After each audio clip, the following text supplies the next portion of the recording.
Do you wake up in the morning excited about the day? You have your schedule down, you're journaling, you're reading, you're doing all the things, you're moving your body. You get in one focus block before your household wakes up to get ready, and your day starts nice and strong. You didn't even need coffee to do the first part, but you went and got you a nice espresso shot later on because before 12 o'clock was just so good. And then for some reason in the afternoon, your day starts crumbling and it starts feeling like there's no way that you can build it back up to end as strong as you begun. As a morning person, I literally resonate with that reality. I had to change some things. So I used to think that if the day started right, everything will follow. Workout done, mindset stuff done. I'm focused. Like I'm in there, right? I'm focused. And then by 2 p.m., I'm off. Doing random things, pushing stuff back, canceling things, reorganizing my schedule and trying to push tasks to the next day, saying like I'll reset tomorrow, I'll get it together tomorrow. Girl, I wasn't getting it together tomorrow. All the tomorrows came and all the tomorrows went, and my mornings were strong and my afternoons looked like and what I noticed is despite the fact that everyone talks about having a strong morning routine, a good start of your day doesn't carry the whole day. It just doesn't. What does is a clear plan and a nap. Side note, when I lived in Barcelona in 2008, I would go to school, and then after school, I would go to the grocery store, which was like right before noonday. And then I'll notice when I was checking out, I'll go to different shops, coffee shops, grocery shopping, like whatever I was doing. But what I noticed is, okay, side note, I would pretty much go to the grocery store every day because we had a small refrigerator. We had a super small refrigerator, and I was sharing a flat with literally like four other girls. So like it's not like I could have went. It's not like how you go grocery shopping here. We have a deep freezer and it's just one family sharing this big old refrigerator and a deep freezer. I digress. But when I was at these shops after class, but still right before noon, I was like their last customers. Like they were packing up to close the shop. Um, was it afternoon? I would say between the 12 to 2 o'clock time. Realistically speaking, because I used to walk. I didn't catch a cab. I used to walk everywhere. Baby, they took naps. I come to find out they had what's called a siesta. A siesta is just like that downtime. You know, midday you go home, you nap, you spend time with your family, and then they come back and open up the shops, and then the city like comes alive, especially in the summertime. It comes alive when it cools down, which was like 9 p.m. It's just this odd thing. Well, to me, it was odd because in America, everything is about hustle, hustle, hustle. But then what further drove home the importance of a siesta was when I moved to China years later. And they take naps. Not only do they take naps, they take the naps at their job. Like the job has literally mats and cots for you to sleep on. Like they take their nap seriously. So yes, their workday may end later, but they had a nap, a power nap. They took the nap seriously. Okay, so you can have a clear plan. But I think my vibes with midday naps, required midday siestas, nap time, whatever you want to call it, and then that like clarifies my afternoon evening plan. Okay, back to the subject. But basically, America, come on now. Like, come on, we got to catch up with the rest of the world. Like, why we got all this hustle bustle? We need time to recuperate so that when the afternoon, after our nap time, that clear plan that we have can really be driven home with energy. Okay. Because when there's no structure, because when there's no structure past the morning time, for me, I would default to whatever was easiest in the moment. And I was the queen of excuses, okay? And in those moments, easily usually always wins, without a doubt, without a second guess.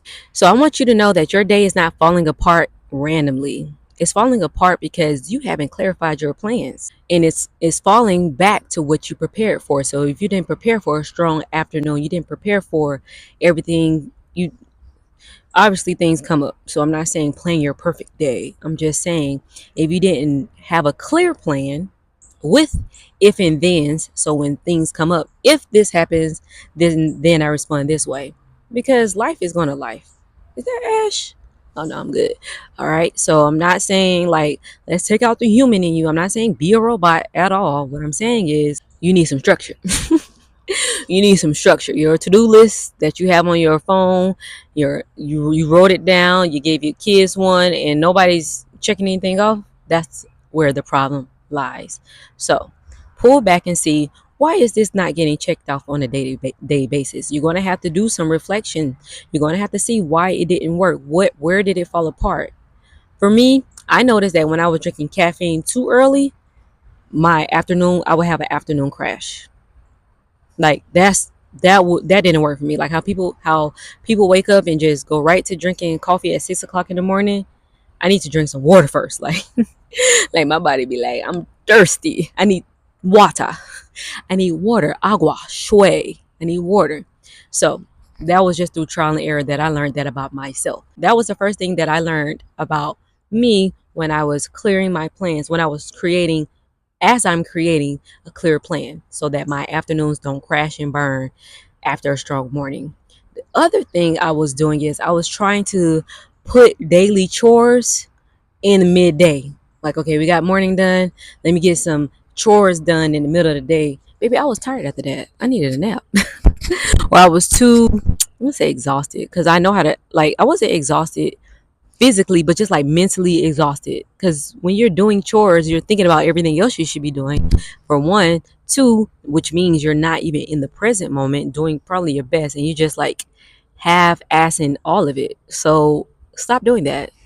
Have a set time for chores or whatever you've been giving your midday. Like, okay, so I homeschool. So in the middle of the day, I was trying to, like, I don't know, organize certain things when really that could wait till later.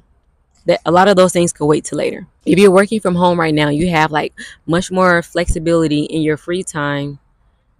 Co- Establish a plan that kind of says what you're going to do with that free time. So create like, okay, these are my non-negotiables that I want to do with any free time that I get. You're in between meetings, you're not on the phone type of job.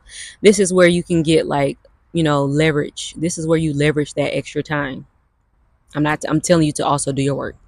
Okay, do the people work. But yeah, so just kind of like designate what you want to do in those time frames.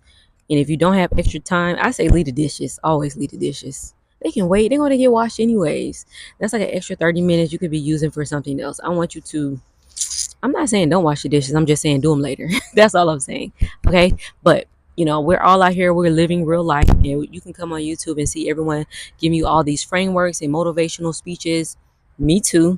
But you have to make it work for you. And as we are building a rich life on purpose, mentally, physically, spiritually, and financially, we have to be mindful about what we're doing with our time. So if you aren't in America right now, you don't have the flexibility to have a siesta or nap time like they do everywhere else in the world, then we're going to have to carve it out ourselves. See, that's part of being a high agency woman. You creating your own reality. You, not them. And when you do that, you're going to come to the realization that, you know what? I was messing up. All right, I was messing up. So this is how we have strong days, not just strong mornings. And this is something I'm still testing for myself. Like, I started off by moving the time that I caffeinate. I also split my reading. So instead of trying to read, like, because when I get into a book, I don't want to put it down. So I had to either limit my pages or time myself. Doing those two things, but also allowing myself time later in the day where if I get back to it, I can, but if I don't, I'm okay with what I've done. And just putting parameters around it so you have, you're not wasting away your morning and letting that sift into the remainder of the day. And if you can, by any means, take a nap. The rest of the world is doing it. You may not understand why. You may think that naps are only for kids. It's for all of us. Your body needs a break. If you can. On the people clock, I ain't tell you to do that. But on your own time, get it done. All right. So anyways, good luck in creating clear plans and during your reflection, seeing what works for you, what doesn't. Are you crashing in the afternoon just because of the time you're drinking caffeine? Move it back a little. Drink some water. Put something on your body, and first thing in the morning that's warm. As they say in China, cold water is bad for health tea. Okay, and they're not wrong. Drink some broth, some warm tea, you know, whatever you need. Leave the caffeine, save the caffeine for later in the day. You may think you need it early in the morning, but your body actually is energized from your sleep. If you got good sleep, though. If you got good sleep. If you didn't get good sleep, I understand. But if you know, if you're just doing it because it's habit, I was too.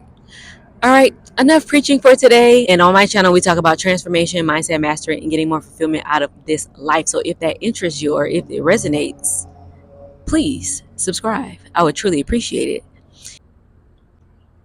Links for challenges to get you on track that can help you create a plan that's going to work for you. The Start Before You're Ready 7-Day Challenge would be perfect for creating that plan, that clear plan that's going to get you from the schedule where you were falling apart midday to the schedule that is going to pull you through. You're going to end nice and strong.